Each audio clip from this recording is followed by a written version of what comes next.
Can you hear me? Can you hear me now? Oh, can you hear me now? Okay, good. Is my camera on? Can you see me? Can you imagine? That is your first impression in a virtual meeting. Make sure that as you enter into that meeting, you give a little wave, you have a smile on your face, you say hello, and you say, thank you so much for taking the time to meet with me today. And then you stop to take a little quick check about all the audio visual things that will be needed for the meeting. Hey there, if we haven't met before, my name is Katie Jarvis and I'm a K-6 elementary art teacher and I teach at a Title I school just outside of Washington, D.C. This video is going to be helpful for any teacher going into a virtual interview because we're going to talk about how to prepare for that interview, how to look good in the interview, and some tips and tricks to help you get the job.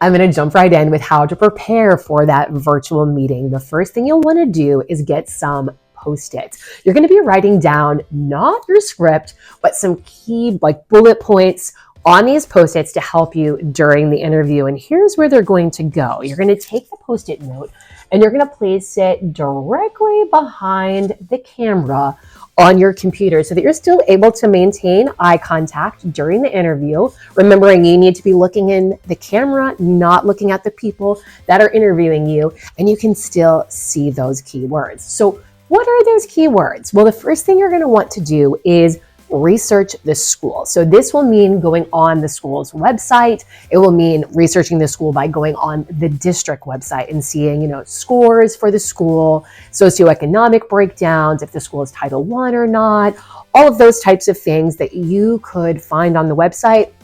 You want to avoid asking those questions during the interview. You want to save your questions for things that are a little bit deeper. So you're going to want one Post-it just for questions that you have about the school, because at the end of the interview, they're going to be asking you, what questions do you have? And you want to appear interested. So make sure that you have some questions ready to go. On that school's website, you want to look up the mission and vision. Without a doubt, you're going to be asked how you will help support the school's mission and vision. So you need to know what it is and have some keywords ready so you have your answer confident about how you can support that mission and vision. Make sure that you are looking on social media for some different school events that they have. Make sure you're looking up the PTA for the school. Do they have a website? Do they have social media? What other information can you get about the school going into that interview?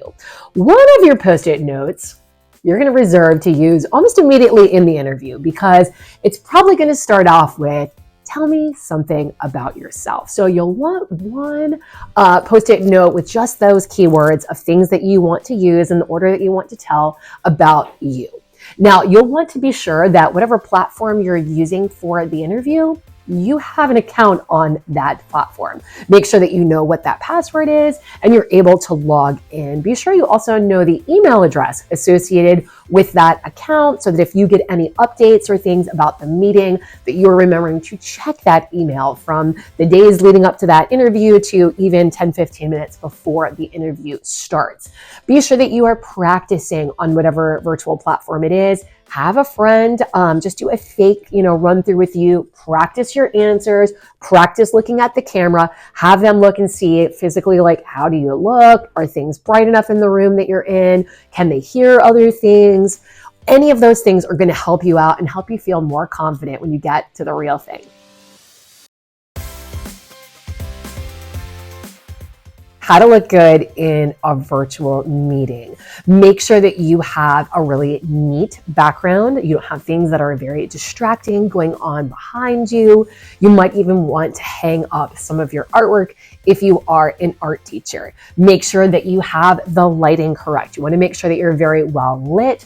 You can have a little clip-on ring light or something in front of you. Sitting in front of a window always makes you look good, so try that out. And you want to make sure that your camera that is set to eye level or just slightly above eye level to make you look the best and to make it look like you're having a comfortable conversation. If you do have a smaller laptop and you're kind of like looking down into the camera, that can give a really kind of an odd effect in your interview. So to look the best, make sure you set that up at the eye level. Make sure that you have a professional outfit on. So they probably won't see if you have socks on and no shoes, but they can tell, what your appearance is from the top up. So you do want to look like you are coming to an in-person interview, that you're wearing a dress or a suit. But do consider how the outfit looks when you sit down. I know for me, I have this adorable raincoat. I never wear it in an interview, but we're just using it here for an example.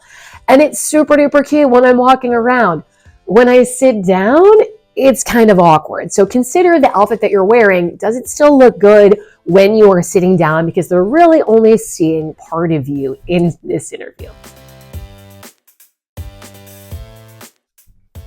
During the interview, you're going to want to minimize distractions and interruptions. So make sure that you find a quiet, private place where you can close the door and focus in on your interview. So this is going to mean letting coworkers, family, and friends know about your interview time so that they are not interrupting you. Making sure that you're silencing your notifications and your calls on your phone so that that is not an added stress. Making sure that children and pets are taken care of ahead of time. For example, if you have a dog, you're going to want to walk them. You're going to want to give them a bone right when your interview starts so that they are quiet. It's not something else in the interview that you need to worry about.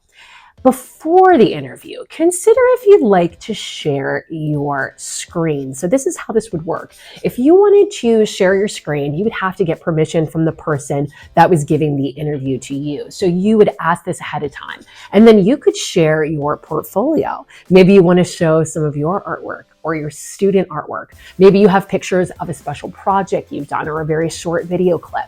Maybe you have an image that shows how you set up your lesson plans or how you structure your class time. Any of those could be really helpful with getting you the job. I mean, a picture is worth 1,000 words. So if they can see a visual that really lets them imagine you working at the school, it's going to really work in your favor. Just be sure to set that up ahead of time so it's not a clunky thing when they're trying to give you permission to share your screen within the interview. Make sure that you are sitting up and having really good posture. That's just going to have you come across as a lot more confident. So if you do have a laptop that's down low, remember we said to bring that up to eye level by putting books or something underneath it so that you're not like looking down and having poor posture on accident. Make sure that you are maintaining eye contact, not with the people in the interview, because remember, you're seeing them on the screen in different areas. Likely, you're not talking to just one person in an interview, but there may be 5 or 6. So where you need to focus your eyes is on the camera of your device. When someone else is asking the question or asking other questions of you or telling things about the school, make sure that you're smiling and nodding and you're not just kind of sitting there like a deer in the headlights. You don't want to appear uninterested, so you want to be a little bit more exaggerated online with your hand motions and your expressions so that you can really get your enthusiasm across. Make sure that you explain to them that you might be taking notes. Now, it's a smart thing to write down some things on a Post-it note that pop out to you during the interview that you might want clarification on, or you might want to ask about when the time is appropriate at the end of the interview. Make sure throughout the interview you are complimenting the school. Remember, you've done your research, so you know why you want to work there, and you really want to highlight that throughout your interview as you're answering your questions. If you're looking for more art teacher interview advice, such as resumes and really how to get that portfolio together and how to use it within your interview, I've got 2 more videos that you're going to want to check out, and I'm going to pop them up on the screen next.